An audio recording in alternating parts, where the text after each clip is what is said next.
혹시 여러분들 어떤 단어를 딱 들었을 때 여러분의 가슴 뛰게 만드는 그런 단어가 혹시 있으십니까?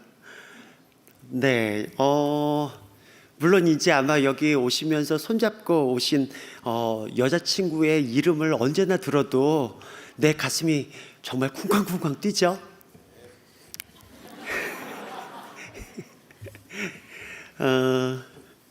우리 안에 이렇게 뭔가 이렇게 우리에게 감성을 주는, 우리의 자극을 주는 그런 감동이 되는 단어들이 있어요. 예를 든다면 언제 들어도 그냥 행복한 단어죠. 사랑이라고 하는 단어라든지, 힘들어도 이겨낼 수 있게 하는 힘, 소망이라고 하는 단어도 그렇습니다. 그리고 특별히 우리 치열하게 싸워나오고 있는 우리 젊은이들의 삶 가운데서 기필코 이뤄내겠다라고 하는 데 있어서 성공, 그리고 뭐 합격, 이런 단어들이 우리의 가슴을 뛰게 하기도 합니다. 야, 이렇게 저렇게 아무리 애써도 안 되는데 이거라도 좀 걸렸으면 좋겠네 하면서 나에게 한번 찾아오라, 당첨! 하는 분들도 어쩌면 여기 계실지도 모르겠습니다.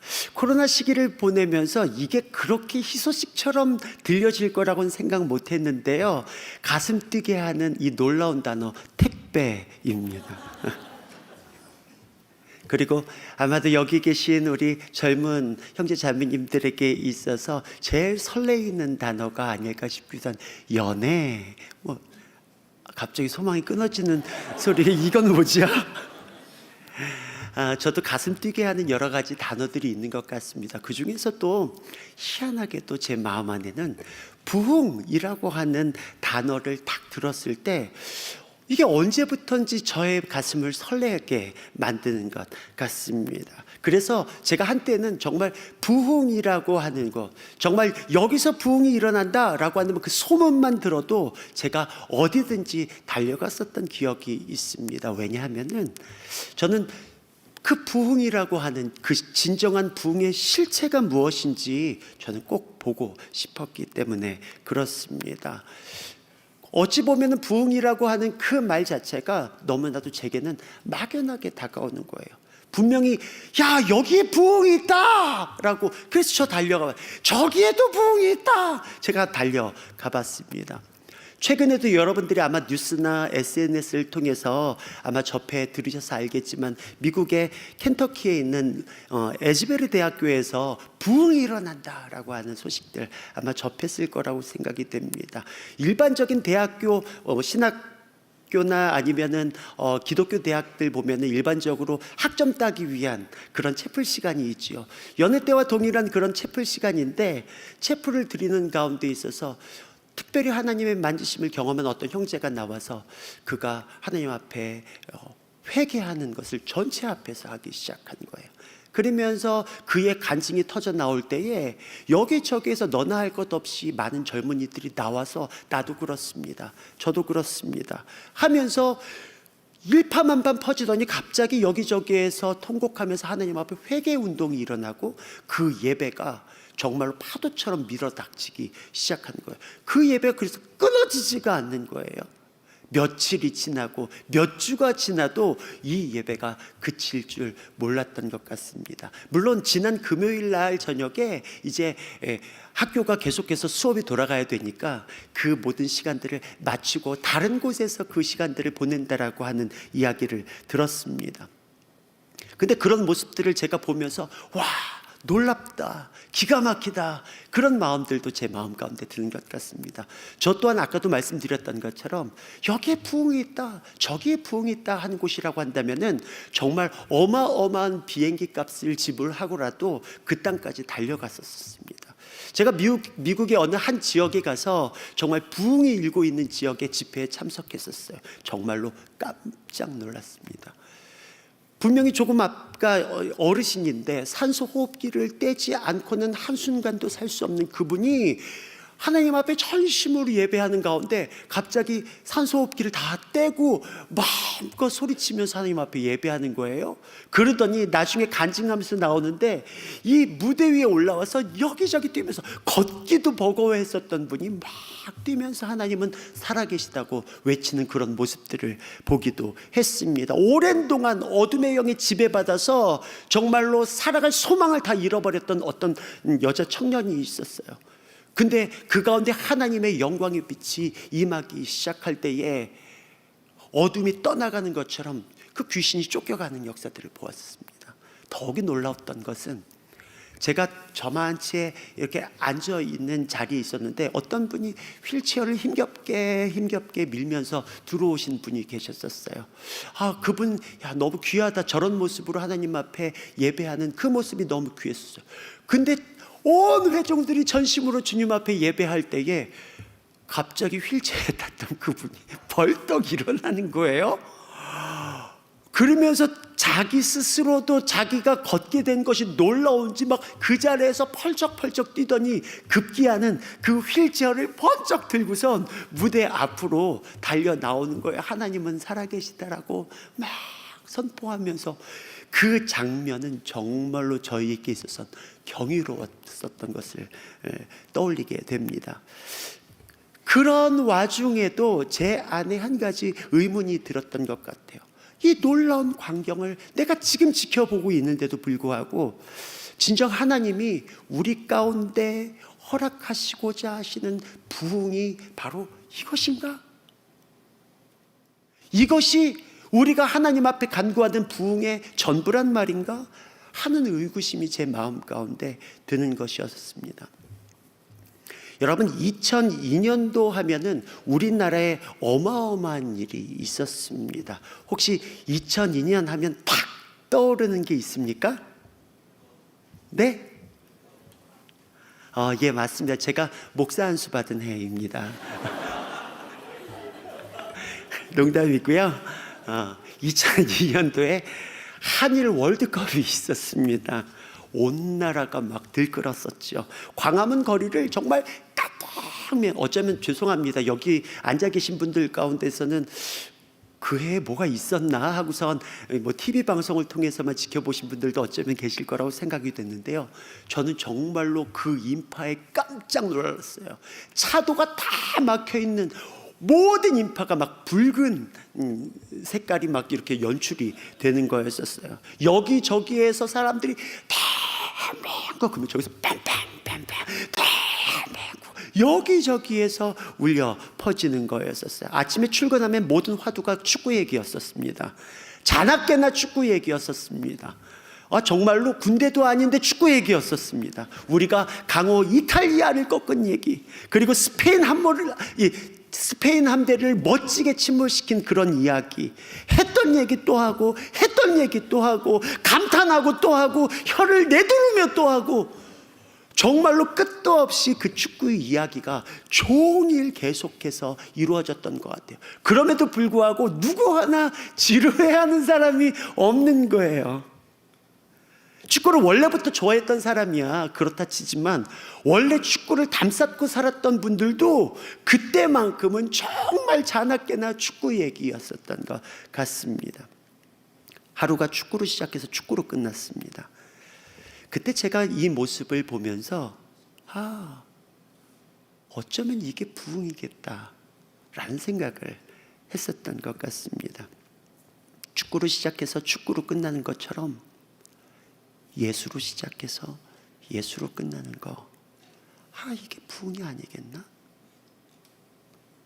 원래부터 예수랑 담쌓고 살았던 사람들조차도 정말 우리의 삶 가운데 주님이 행하신 그 크고 놀라운 일들에 대해서는 말하지 않으면 견딜 수 없는 바로 그러한 사회적 분위기가 일어나고 모든 공동체들 안에서 예수 얘기 빼고서는 할 말이 없어질 만큼 그 놀라운 사건들이 우리 안에 일어난다면, 그래서 예수로 가득하고 예수로 충만해지는 거, 어쩌면 이것이 부흥이 아닐까 하는 생각을 하게 되었습니다. 여러분, 부흥의 사전적 의미를 아십니까? 부흥은 쇠퇴하였던 것이 다시 흥성하게 일어남이라고 하는 표현입니다. 쇠퇴하였던, 꺾였던 것들 이젠 다시 찾아보기 어려울 것 같은데 그게 어느덧 갑자기 불쑥 일어나 흥성하는 것입니다. 이게 부흥이라고 이야기하고 있어요. 오늘 본문 말씀 사도행전 15장 16절 말씀은 보면은요, 사실은 오늘 우리가 같이 읽었잖아요. 이 말씀은 구약성경 아모스서 9장 11절을 인용한 구절입니다. 이 아모스 9장 11절 말씀에 보면은 그날에 내가 다윗의 무너진 장막을 일으키고 그것들의 틈을 막으며 그 허물어진 것을 일으켜서 옛적과 같이 세우고 라고 말씀하고 있습니다. 다윗의 무너진 장막을 일으키고 틈을 막고 그 허물어진 것을 일으켜서 옛적과 같이 세우겠다. 바로 이것이 부흥이라고 이야기하는 것이에요. 근데 하나님께서는 구체적으로 무엇을 부흥케 하시겠다고 말씀하십니까? 다윗의 장막을 부흥케 하겠다. 이미 무너져 그 자취조차 감춰진 바로 그 이 땅 가운데는 한 40년 정도밖에 존재하지 않았던 그 초라한 초막과 같은 그 장막. 근데 놀랍게도 그것을 하나님은 떠올리시면서 다윗의 무너진 장막을 내가 이때에 일으키겠다, 이 말씀을 통해 언약하고 계시는 것입니다. 생각을 해봐도 모세의 성막이나 화려한 솔로몬 성전도 아니고 정말 볼품없이 초라한 다윗의 장막을 굳이 하나님은 왜 다시금 회복하기를 원하시는가? 오늘 여러분들과 이 말씀을 나누고 싶은 것입니다. 다윗의 장막이 도대체 뭐길래, 다윗의 장막이 어떻게 생겨났는지는 우리가 성경을 이렇게 추적해 보면 쉽게 알 수가 있습니다. 여러분, 엘리 제사장 하면 떠올리는 모습이 어떤 것입니까? 몸이 비둔한 거, 그때에 하나님의 말씀이 임하지 않은 시대, 영적으로는 어둡고 혼탁한 시대, 그 아들들은 오만 방자하여서 하나님의 영광을 가리웠던 바로 그런 모습들. 예, 맞아요. 정말로 그 시대에 블레셋이 쳐들어왔는데 정말 감당할 힘이 없는 거예요. 싸우다 안 되니까 나름 책략을 낸 것이 다름 아니라 실로에 있었던 하나님의 궤를 등장시키고자 하는 것이었어요. 하나님의 궤, 하나님의 임재의 상징인 그 언약궤를 들고 나가기 시작하면은 바로 그것 가운데 임재하신 전능하신 하나님, 능력의 하나님, 모든 전쟁에 능하신 하나님이 우리의 하나님 되어서 이 모든 싸움을 넉넉히 이기게 하실 것이다 라고 하는 그런 마음을 가졌던 것 같습니다. 그리고는 그것을 실제적으로 실행에 옮겼어요. 갑자기 하나님의 궤가 이 레위인들의 어깨 딱 짊어매고선 빠밤 빠밤 하면서 이게 등장하기 시작하는 거예요. 여러분, 적의 입장에서 굉장히 혼란스럽습니다.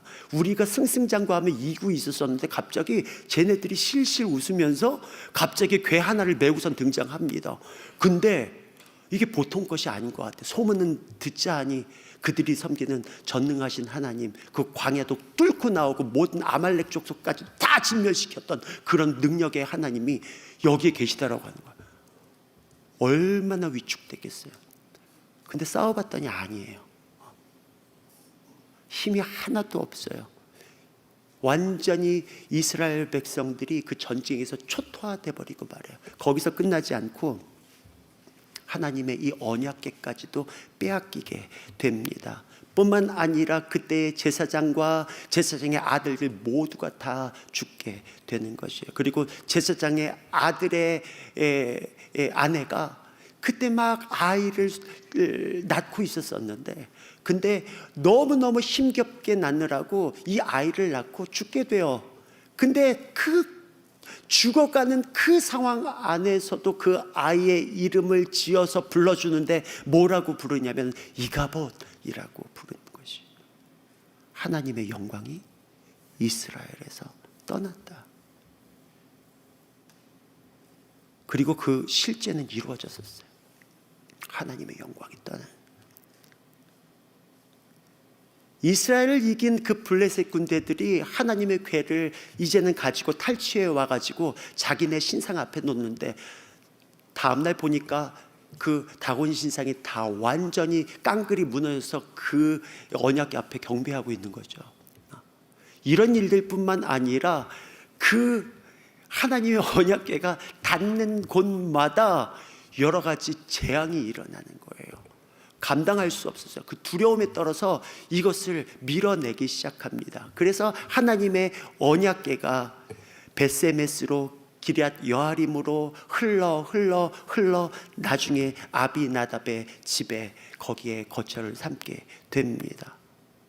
그리고 수십 년 동안 하나님의 궤는 방치돼 버리고 마는 것이죠.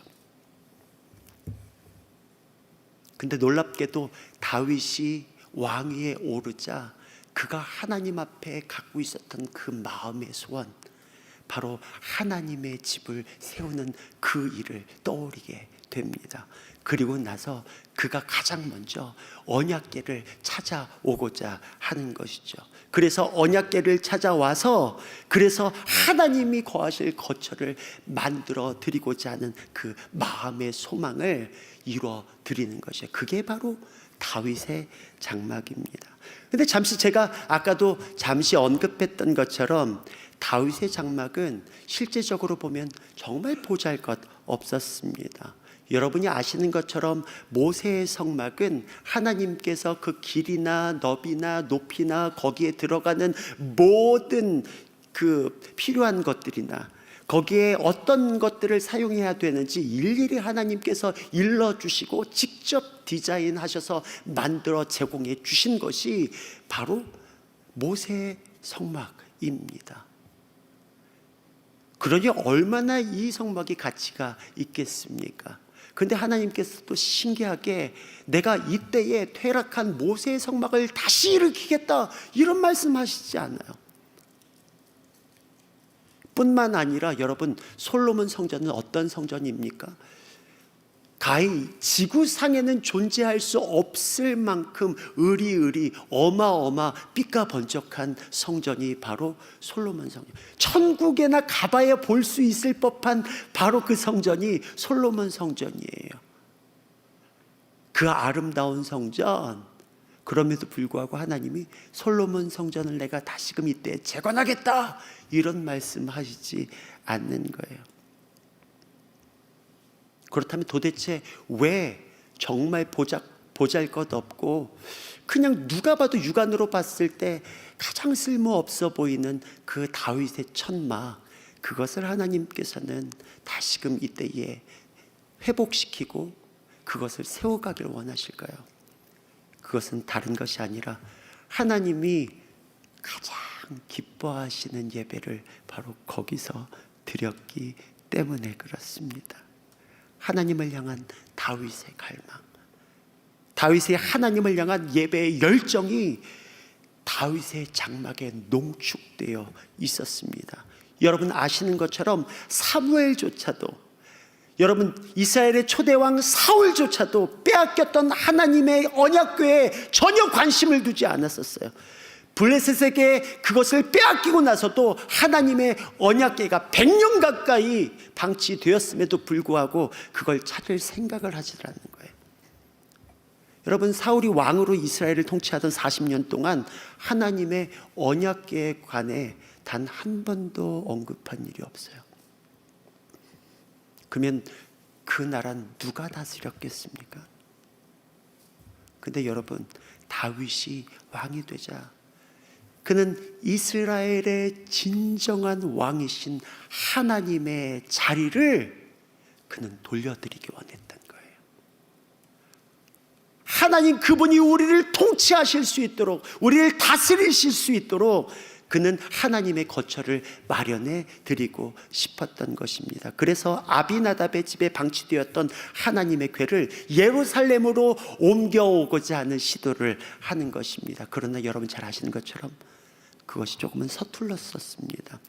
하나님의 궤를 어떻게 운반해야 하는지도 잘 몰랐던 것 같아요. 나름 본인의 생각 안에서는 왕이 타는 수레와 같이 가장 좋은 것으로 가장 새로운 것으로 만들어서 그 새수레에 하나님의 언약궤를 싣고 그리고선 다윗 성으로 그것을 움직여 나갔었죠. 그러나 나곤의 타작마당을 지날 때에 소들이 펄쩍펄쩍 뛰면서 이게 흔들릴 때 우사라고 하는 사람이 그게 떨어질까 싶어서 하나님의 언약궤를 덥석 잡았어요.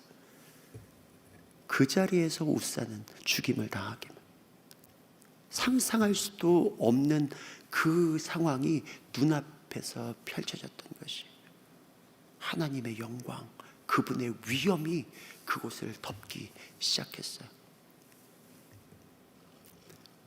그래서 역대상 13장 12절 말씀에 보니까 그날에 다윗이 하나님을 두려워하여 이르되 내가 어떻게 하나님의 궤를 내 곳으로 오게 하리요.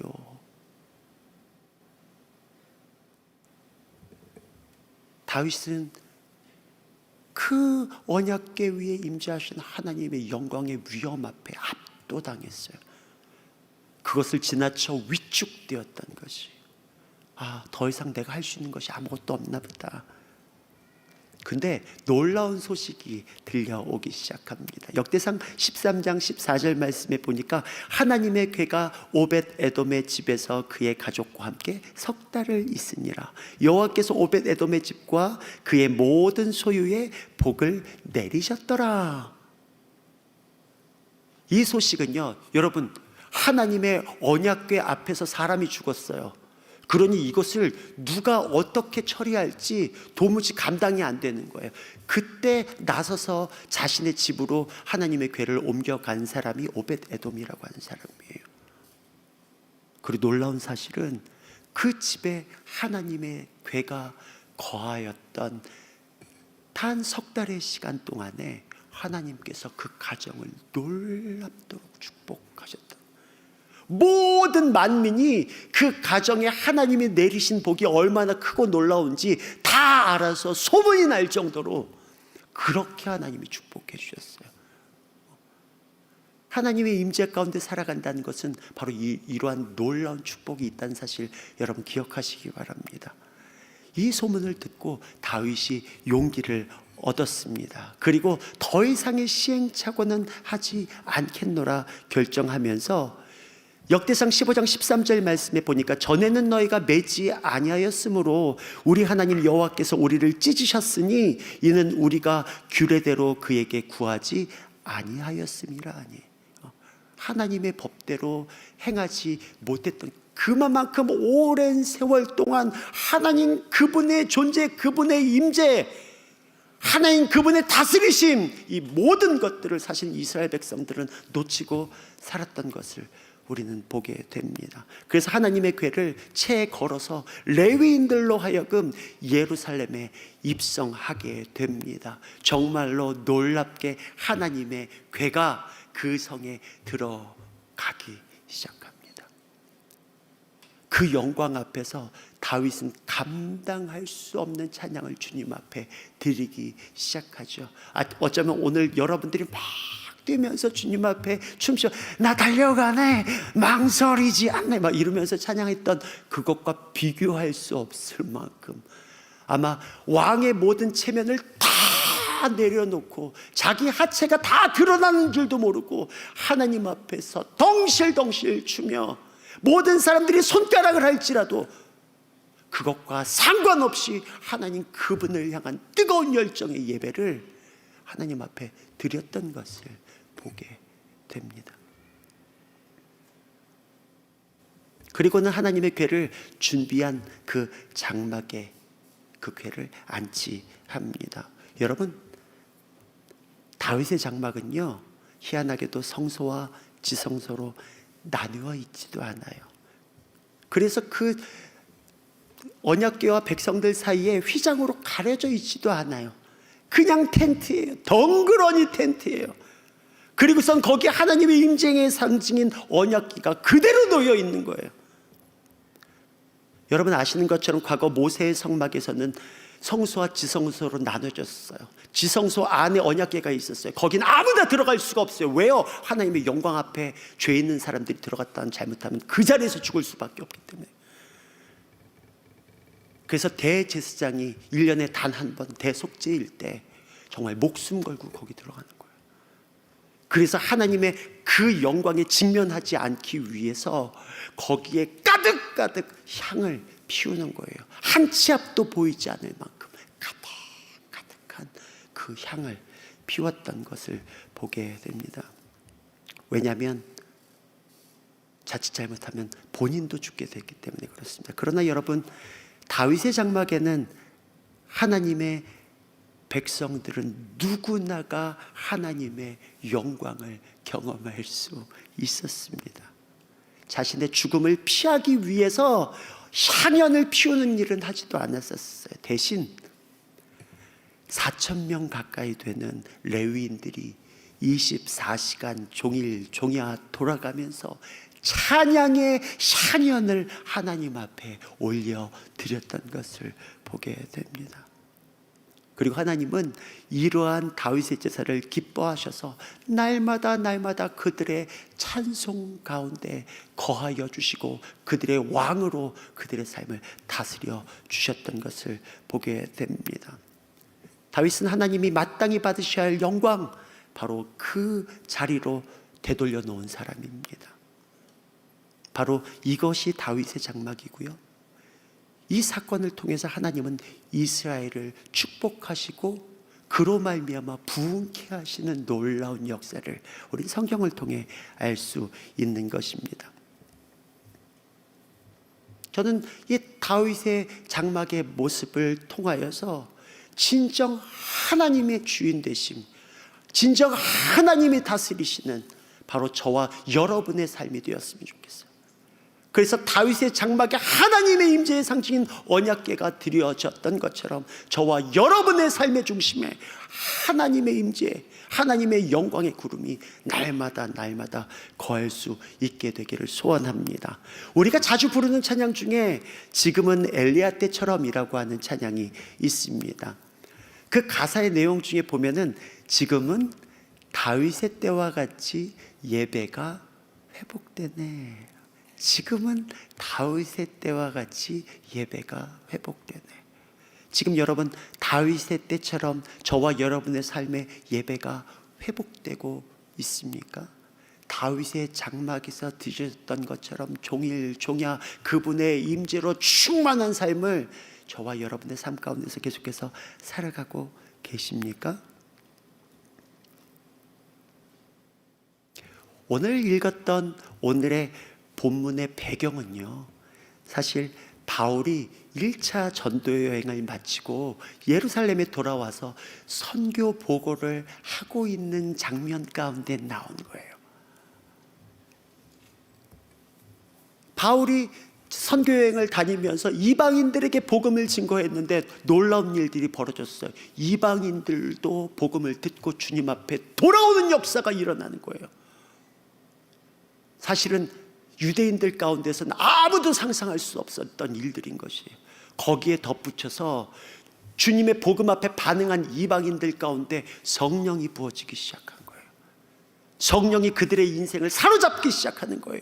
그 놀라운 광경들을 예루살렘에 돌아와서 바울은 이런 놀라운 일을 하나님이 행하셨습니다 라고 선교 보고를 하고 있었습니다. 그러면 모든 사람들이 기립박수를, 이야 놀랍다, 이야 기가 막히다, 우리 하나님 정말 놀라우신 분이시다, 이런 고백들이 터져 나와야 당연할 것 같은데, 그 믿는 사람 중에 바리새파 사람이 있었어요.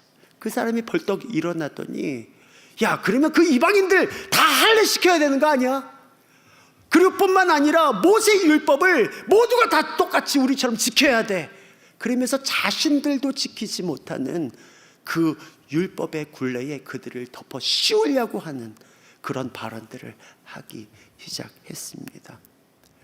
그때 야고보가 아모스 9장 말씀을 인용하여서 이 말씀을 전달하기 시작한 거예요. 이후에 내가 돌아와서 다윗의 무너진 장막을 다시 지으며 또 그 허물어진 것을 다시 지어 일으키리니. 여러분, 이후에 내가 돌아와서 이 돌아와서의 원어의 의미를 살펴보면은요, 되돌리다라고 하는 의미도 있지만 사실은 굉장히 강력한 단어예요. 뒤집어 엎다라는 뜻이에요. 이후에 내가 뒤집어 엎을 거야. 갑자기 여러분 떠올리는 그림이 있지 않습니까?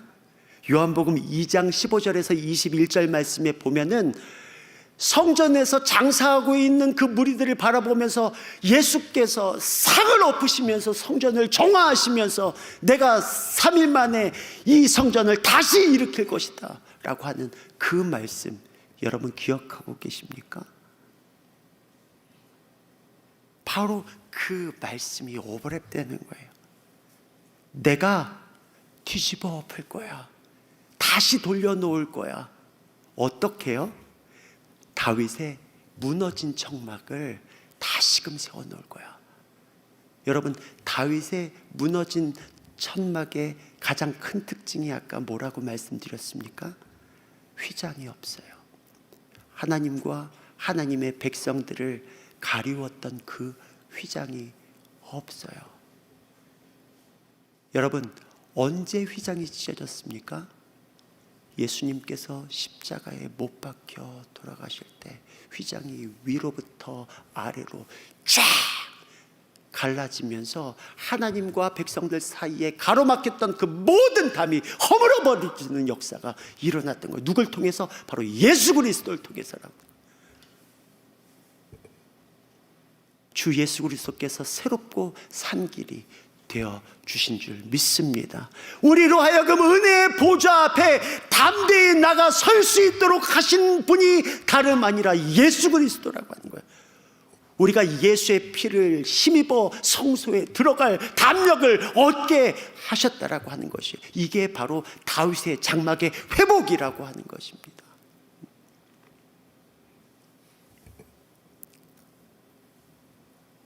그리하여서 이러한 다윗의 장막이 예수 그리스도로 말미암아 회복되기 시작할 때 내 이름으로 일컬음을 받는 모든 이방인들이 다 주를 찾게 될 것이다 라고 하는 말입니다.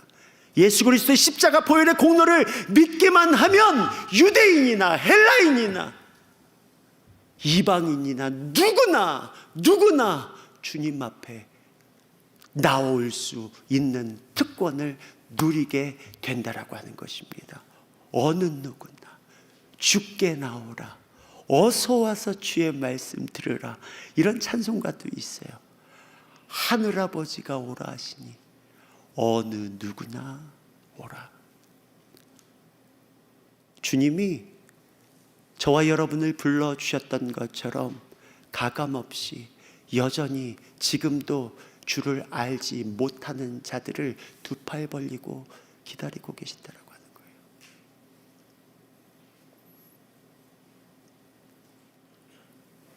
가려진 회막 없이 더 이상 하나님을 둘러서 보는 것이 아니라 하나님의 영광을 직면하며 그분을 만끽하며 그분을 누리며 그분의 영광 앞에 살아갈 수 있도록 저와 여러분을 그렇게 초대해 주시고 계시는 줄 믿습니다. 최근에 저에게 있어서 함께 동역하시는 분 중에 연주하는 형제님 한 분을 알게 되었습니다. 그러면서 같이 동역하게 되다 보니까 이제 연주하는 분들 같은 경우는 연주에 굉장히 매진을 합니다. 그런 데 있어서 제 마음 한구석에는 연주자 이전에 예배자로 하나님 앞에 서는 것, 그것이 그 어떤 것보다 중요한 것을 조금 더 예배의 본질적인 부분들을 계속해서 교육하고 이야기하고 그래서 예배의 자리라고 한다면 우리가 함께 그 자리에서 전심으로 하나님 앞에 예배하는 시간들을 갖자. 섬기던 섬기지 않던 상관없이 우리가 주님 앞에 그렇게 예배하면 좋지 않겠냐. 근데 감사하게도 그 친구가 예, 목사님, 그럼 알겠습니다. 제가 그 자리에서 함께 예배하고 기도하겠습니다. 그러면서 빠지지 않고 금요 기도에 나오기 시작했었어요. 그러면서 기도하다가 한 주, 두 주 지나는데 감사하게도 기도하는 가운데 하나님이 이 청년을 만나 주셨어요. 이전에도 하나님을 믿고 신뢰하고 살아왔었지만 인격적으로 하나님의 영광 앞에 설 수 있도록 성령께서 기름 부어 주셨어요. 그러면서 예배가 끝난 이후에 하나님이 본인의 삶 가운데 행하신 일, 하나님께서 자기에게 도전하신 그 놀라운 일들에 있어서 자기가 그렇게 살아가고 싶다고 고백을 하는 거예요. 얼마나 감격스럽고 감사했는지 모르겠습니다. 그러면서 실질적으로 이 친구가 변화된 삶을 살기 시작하는 거예요. 말씀 묵상도 열심히 하고 기도의 자리에서도 하나님 앞에서 전심으로 나가고, 그러면서 삶의 모든 선택에 있어서도 하나님 앞에 묻고 듣고 순종하며 살아가는 거예요. 이 모습이 제게 있어서 얼마나 큰 격려가 됐는지 모르겠습니다. 근데 더욱이 놀라운 것은 이 친구의 변화된 모습이 집에서도 느껴졌었던 것 같아요.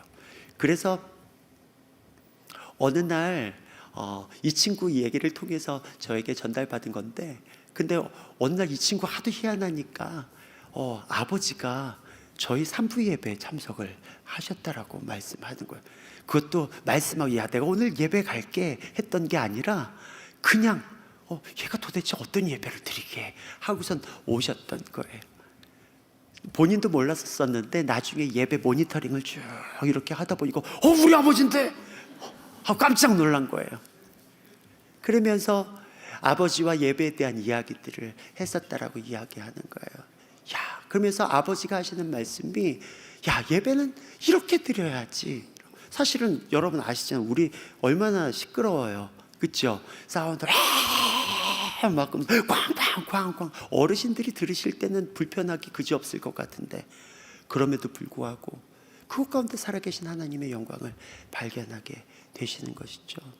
그리고 더욱이 제 마음 가운데 귀감이 되는 것은 아버지가 그날 저녁에 이 친구한테, 우리도 가정 예배 드리자 라고 하셨다는 거예요. 그동안 코로나 때문에 신앙생활 하시면서도 조금 멀찍이 조금은 이제 현장 예배보다는 뭐 영상으로 이렇게 해오셨던 것 같은데, 근데 그 이후로 하나님 앞에서 그런 이야기들을 했었던 것이 저에게 있어서는 얼마나 가슴 따뜻할 뿐만 아니라, 그래, 나 또한 하나님 앞에 어떤 예배자로 서야 할지 저 스스로에게 도전되었었던 것 같습니다. 여러분, 우리의 삶의 예배 회복은 단순히 나 자신만의 예배 회복으로 끝나지 않는다라고 하는 사실입니다. 여러분의 삶의 예배가 변하면요, 여러분 삶이 다윗의 장막이 되는 거예요. 여러분의 삶의 제사가 주님 앞에 향기 나는 제사로 드려지기 시작할 때 주님은 주님의 영광의 빛을 우리 가운데 비춰주시고 우리의 삶을 변화시켜 주신다는 것이에요. 뿐만 아니라 그 변화된 삶을 통하여서 여러분이 속해 있는 가정, 내가 속한 공동체, 직장, 캠퍼스, 그래서 여러분으로 인하여서 여러분의 발이 닿는 곳마다 놀라운 변화의 역사가 일어나게 될 줄 믿습니다. 저는 이것이 다윗의 장막의 회복이고 이것이 진정한 부흥의 시작이 아닌가 하는 생각을 해보게 되는 것입니다. 저는 여러분들에게 있어서 부흥을 어마어마한 무브먼트 같은 걸로 생각하지 않으셨으면 좋겠어요. 여기가 부흥이, 저기가 부흥. 물론 그런 놀라운 일에서 우리가 같이 그 경이로움을, 그 탄성을 함께 보내며 즐거워할 수 있는 것이지만, 여러분, 하나님의 얼굴을 구하는 단 한 사람의 예배자, 하나님 아버지의 마음을 품은 단 한 사람의 예배자, 바로 저와 여러분의 삶을 통하여서 주를 알지 못하는 자들로 죽게 돌아오게 되는 놀라운 기적의 역사가 나타나게 될 줄 믿습니다. 저는 제일 처음에 제가 어느덧 저희 교회에 온 지가 한 3년가량 된 것 같아요. 막 왔는데 코로나 터졌어요. 근데 딱 왔는데 그 추운 겨울 때 왔었어요. 그래서 학교에서 예배를 드리는데 하면서 둘러보고 그러는데, 겨울인데 학교가 너무 추운 거예요. 네. 그리고선 굉장히 이제 다른 여타 교회들처럼 좋은 건물을 갖추고 있지도 않고, 뭔가 사람들이 와서 편안하게 쉴 수 있는, 편안하게 공동체 활동할 수 있는 뭔가가 구석구석 있는 게 하나도 없는 것 같아요. 저기 그때만 왔을 때만 해도 저 창문 샤시가 깨끗 해야만 열리는 그런 샤시로 돼 있어서 바람이 막 불어오고 막 그러는 거예요. 그 모양새가, 야, 솔로몬의 성전이나 이런 건 아니구나. 정말 모양새는 다윗의 천막을 고스란히 지닌 것 같다, 그런 생각을 문득 했었던 것 같습니다. 모양새가 꼭 다윗의 장막 같은 거 있죠. 그러면서 제 마음 가운데 그런 생각을 했습니다. 우리 교회가 이제 다윗의 장막의 형태는 갖췄으니까 이제 본질만 우리가 제대로 회복하면 되겠구나, 그런 생각들을 하게 되었습니다. 제가 좋아하는 그리고 존경하는 예배 사역자 중에 고영원 선교사님이 계세요. 그분의 찬양 보면은 부흥, 비전 이런 찬양이 있잖아요. 근데 제가 그 중에서 제일 좋아하는 찬양 중에 내 눈 주의 영광을 보내라고 하는 찬양이 있습니다. 그 가사의 내용을 보면은요, 내 눈 주의 영광을 보내, 찬송 가운데 서신 주님, 주님의 얼굴은 온 세상 향하네, 권능의 팔을 드셨네, 주의 영광 이곳에 가득해, 우린 선의 주님과 함께 찬양하며 우리는 전진하리, 모든 열방 주보는 그날까지. 저는 이 찬양의 이 고백들이 너무나도 가슴 벅찹니다. 내가 진짜 예배자라고 한다면, 내가 예배할 때 그분의 시선이 어디를 향하는지, 그분의 심장이 어디를 향해 뛰고 있는지, 그분의 눈물이 어디를 향해 떨어지고 있는지 우리가 그것을 알아야 되잖아요. 그리고 그 주인의 마음을 추수 때 얼음 냉수처럼 시원케 해드리는 자, 이게 진짜 예배자잖아요. 다윗은 바로 그런 예배자였었던 것 같습니다. 저는 여기 계신 한 분 한 분이 다윗과 같은 주님의 마음을 시원케 해드리는 예배자가 되었으면 좋겠어요. 그분이 원하시는 그 길, 거기에 결을 같이 갈 수 있었으면 좋겠어요. 여러분, 여전히 전쟁의 고통 가운데 있는 우크라이나를 위해서, 그리고 지진으로 회복의 기미도 보이지 않는 튀르키예와 시리아 땅을 위해서 우리는 중보해야 되지 않을까? 왜요? 주님의 얼굴이 거기를 향하고 있기 때문에 그렇습니다. 그동안은 어쩌면 코로나 때문에 우리가 꼼짝달싹 못했던 것 같아요. 올해는요, 우리가 선교지도 더 많이 나갔으면 좋겠어요. 주님이 원하신다라고 한다면 우리의 발걸음이 주님이 원하시는 데까지 우리의 발걸음이 움직여 닿았으면 좋겠어요. 왜요? 여러분 한 사람 한 사람이 다윗의 장막과 같은 예배자들이기 때문에 그래요. 하나님의 영광, 그분의 임재로 충만한 여러분 한 사람 한 사람이 닿는 곳마다 회복과 치유의 역사가, 그리고 이방인들로, 믿지 않는 자들로 죽게 돌아오는 역사가 일어나게 될 줄 믿습니다. 저와 여러분 하나님이 그렇게 사용하여 주실 줄 믿습니다. 우리 마지막으로 이 시편 22편 말씀을 한번, 죄송하지만 자리에서 다 같이 일어나서 한번 외치며 선포하며 나가면 어떨까 싶습니다. 시편 22편 27에서 28절입니다. 우리 다 함께 큰 목소리로 선포하십시다. 시작. 땅의 모든 끝이 여호와를 기억하고 돌아오며 모든 나라의 모든 족속이 주 앞에 예배하리니 나라는 여호와의 것이요 여호와는 모든 나라의 주제이심이로다. 아멘. 우리 왕 되신 그분 앞에 한번 큰 박수로 영광 올려드리며 나아갑니다. 우리 그분을 높이며 찬양하기 시작하십시다. 네, 주님. 함께 찬양합니다. 내는 주의 영광을 보내, 내는 주의 영광을 보내, 우리 가운데 계신 주님, 그 빛난 영광 없고 그 찬송 온 땅 가득해 내 눈 주의 영광을 보내 찬송 가운데 서신 주님의 얼굴을 온 세상 향하네 권능의 발을 드셨네 주의 영광 이곳에 가득해 우린 선의 주님과 함께 찬양하며 우리는 전진하리 모든 열방 주볼 때까지 주의 영광 이곳에 가득해 우리 손에 주님과 함께 찬양하며 우리는 전진하리 모든 열방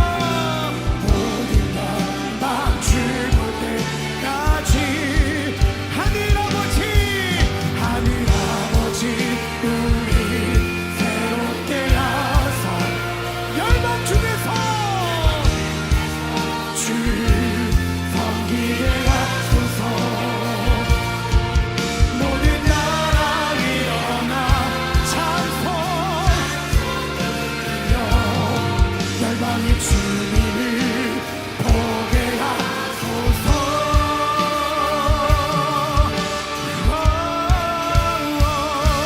주의 영광 이곳에 가득해 우리 손에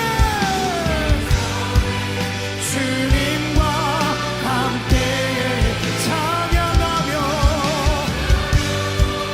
우리는 전진하리 모든 열방 죽을 때까지 한 번 더 경배하십시다 주의 영광 이곳에 주의 영광 이곳에 가득해 우리 손에 주님과 함께 찬양하며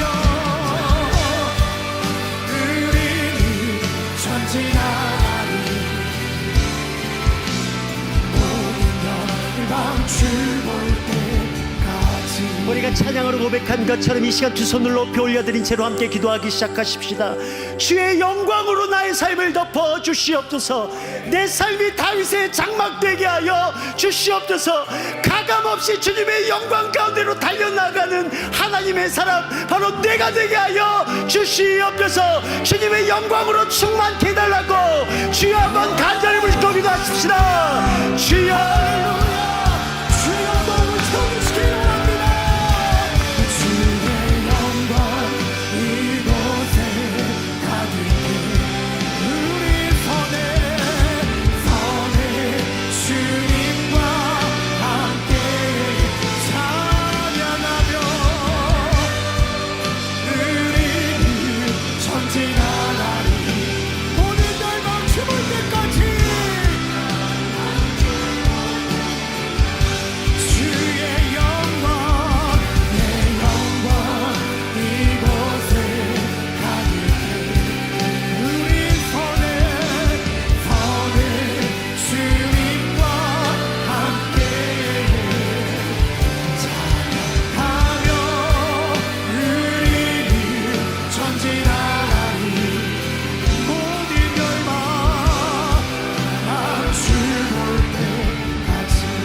기도하실 때에 우리의 두 손을 주님 앞에 내밀며 함께 기도하십시다. 주님, 주님이 계셔야 할 자리는 바로 여기입니다. 다윗이 하나님이 있어야 할 그 자리를 내어드리고 그분의 다스리심 가운데 온전히 순복했던 것처럼, 하나님, 나의 인생이 오로지 왕 되신 그분의 말씀에만 순복하는 하나님의 사람 되게 하여 주시옵소서. 주의 말씀이 들려질 때 아멘, 아멘, 내가 그의 말씀에 순종하겠나이다, 믿음으로 달려나갈 수 있는 하나님의 사람 되게 해달라고 우리 다시 한번 우리의 보좌를 드리면서 주여 한번 부르시고 기도합니다. 주여.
우리 마지막 한 가지만 더 위해 기도하십시다. 우리가 지금 찬양으로 고백한 것처럼 주님, 주님의 얼굴빛을 우리 가운데 비춰주실 때에 하나님, 주님과 함께 결을 맞출 수 있는 하나님의 사람 되게 하여 주시옵소서.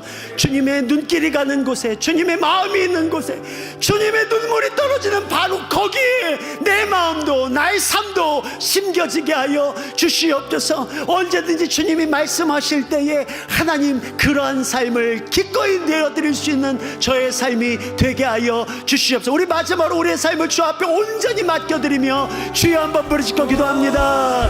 주여.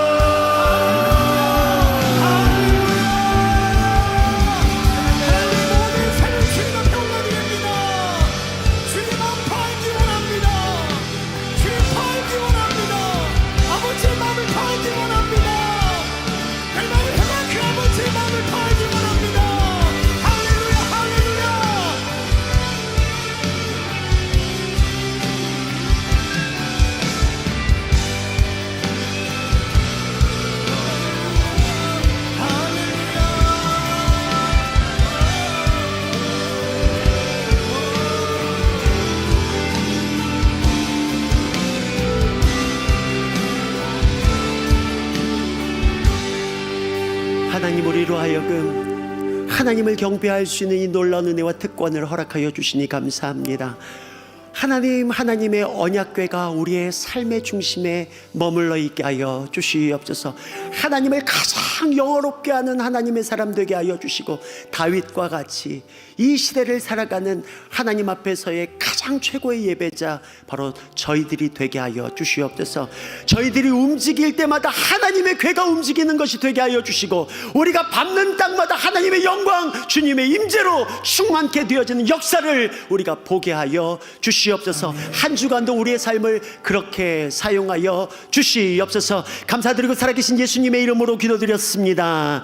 아멘. 우리를 그렇게 사용하실 그 주님 앞에 영광의 박수 올려드리며 나아갑니다. 할렐루야.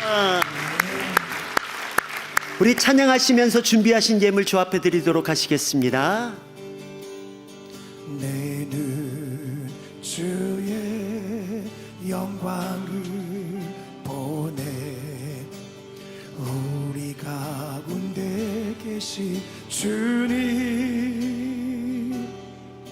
그 빛난 영광 온 하늘 덮고, 그 찬송 온 땅 가득해. 내 눈 주의 영광을 보내, 찬송 가운데 서신 주님,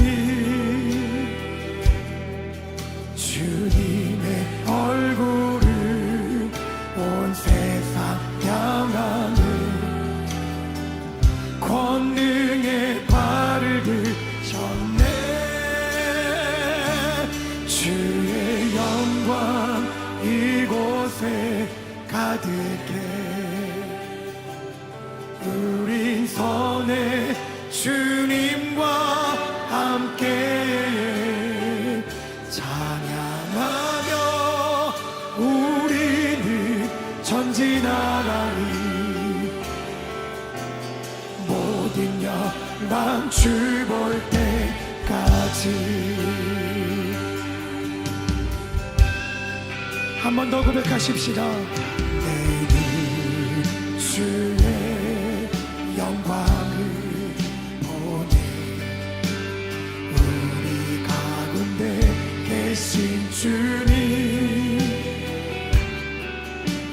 그 빛난 영광 온 하늘 덮고 그 찬송.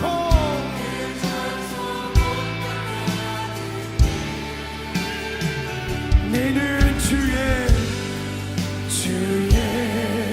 영광을 보내. 찬송 가운데 서신 주님, 주님의 얼굴을 온 세상 건너게 내 발을 드셨네. 주의 영광 이곳에 가득해. 우린 선의 주님과 함께 찬양하며 우리는 전진하라니. 모든 영광 주로. 우리 마지막으로 주의 영광 이곳에, 주의 영광 이곳에 가득해. 선의 주님과 함께 찬양하며 우리는 전진하라니. 모든 영광 주 볼 때까지. 주님, 제가 여기 있습니다. 나를 써주시옵소서. 주님이 찾으시는 그 한 사람의 예배자 바로 저희가 되고 싶습니다. 주님, 우리의 삶에 임재하시사 영원토록 함께하여 주시옵소서. 주님, 우리의 삶의 귀한 예물을 주님 앞에 구별하여 주 앞에 올려드립니다.